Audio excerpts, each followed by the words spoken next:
Okay guys, today's experiment. Does single vineyard really matter to Barossa Shiraz?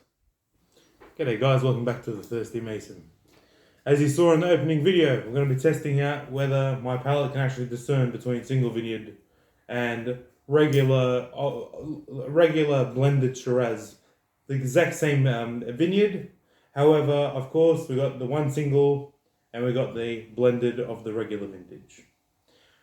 Let's see if it actually matters. I'm going to have my lovely lady wife come here, take these bottles from me, and fill me up 2 glasses. That way I know I'm doing it 100% blind, and I can be honest with you guys whether it's actually worth the money or not. Okay, so we kept those bottles opened up overnight because I had a bit of a smell on them, and I felt like they were just pent up. So we opened up the bottles, recapped them, and let them sit for one night so we can run the tasting properly. Because at the time, I just nosed them both, and they both smelled slightly green. So now that they've been properly poured, again, I don't know which one's which. Let's find out, does single vineyard really matter when it comes to the production of Shiraz? I'm trying to keep all variables rather similar. Similar liquid, like literally identical liquid levels, identical cups, identical vineyard, or wine producer. Of course, the only variable is one of them is purely a single vineyard from the Barossa. Let's see, does that make a huge impact on the flavor? Is it worth the price? Because the average bottle is 22, the single vineyard is 38. I got it on special for 35. So, let's eye it. This is difficult because it's young Shiraz. They're identical in every way. Same color, same gloss. I'm just trying to look. I'm not sure if it's because I'm directly under the light. It is. It's purely because I'm directly under the light. I was going to say there's more gloss on this one, but there's light directly above me, so that doesn't really give me any information whatsoever. So, now onto the nose. We'll smell this one on my right first. Okay, that is beautiful. Gorgeous, like cassis, blackberries, really juicy fruit. That gorgeous smell of freshly sawn timber, like hardwood timber. It's beautiful. Absolutely, like delightful. That pleasant heat of alcohol, because both of these are 14.5%. Oh, gorgeous. Okay, well, that smells like just a very well made Shiraz. But I know Little Giant is a fantastic winery, so they only know how to make really good Shiraz. So this doesn't help me out either. Okay, this one comes out a little bit fruitier, a bit sweeter, a bit lighter in style, and like far more like fruity on the nose. It doesn't have that beautiful depth of timber.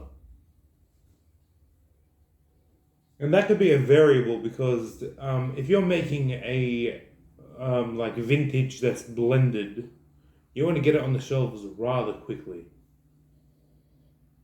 So I'd make, again, this is just me talking, all right, as like a very amateur winemaker at best.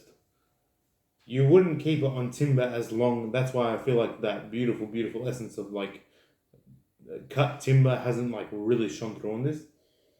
But it is so much brighter. That could also be an indication that it might be a little bit younger. But it's a bit of a gamble. All right, let's go to taste. We'll start with this one.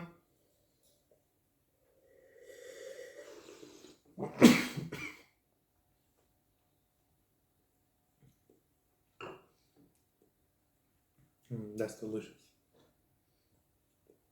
Very full. It covers the whole tongue. You get you get that impact of like, well, that illusion of sweetness immediately. That's that high ABV that Australia is very famous for.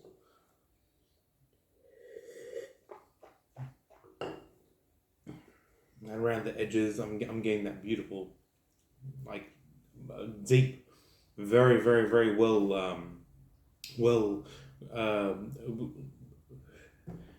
well harvested, like very late harvested plum, where it's super juicy and super like, unctuous and juicy and delicious. But on the sides, I'm also getting that gorgeous timber that comes through. It's a beautifully made one. I should should have got some sparkling water or something just to clean my palate. This is going to confuse me even more. Anyway, bad luck. Let's have a look at this one. Again, so bright and like lively.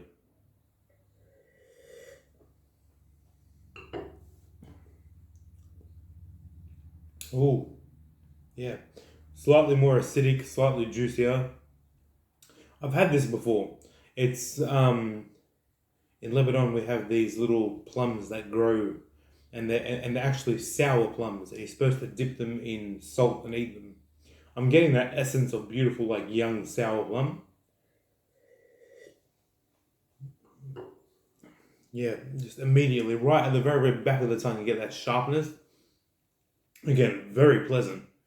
Like I'm not making it sound very sexy, but it really, really is quite lovely. I find that this is like more slightly more acidic, slightly brighter, slightly more fun. So my question is, do they make a bright single vineyard that you know it does taste fun and lively, or are they trying to make more serious wine? And I'm making the assumption that they're trying to make more serious wine. More oak time, less brightness, less approachable at a young age. So I'm gonna make the assumption that this one here is the single vineyard and this one here is the blend. So I'm gonna ask my lovely lady. Yep. Yep. All right. So it turns out my taste can tell the difference. But here's the real question: is it worth it? Personally, I think dollar for dollar, it is very, very, very hard to justify the price point that we're seeing here. I understand the justification. Don't get me wrong. This is a far more well-rounded, well-constructed wine. But at $38 and at $22, it is a very, very, very vast field on the palate. You know what I mean? Both of these are a fantastic drinking experience. So really, depending on where you are in life, all right, fair enough. If you can afford a single vineyard, by all means, go for it. If you're actually out there trying to just purely enjoy Shiraz for the education, for the enjoyment of what Australia can truly offer, a Little Giant is a fantastic vineyard.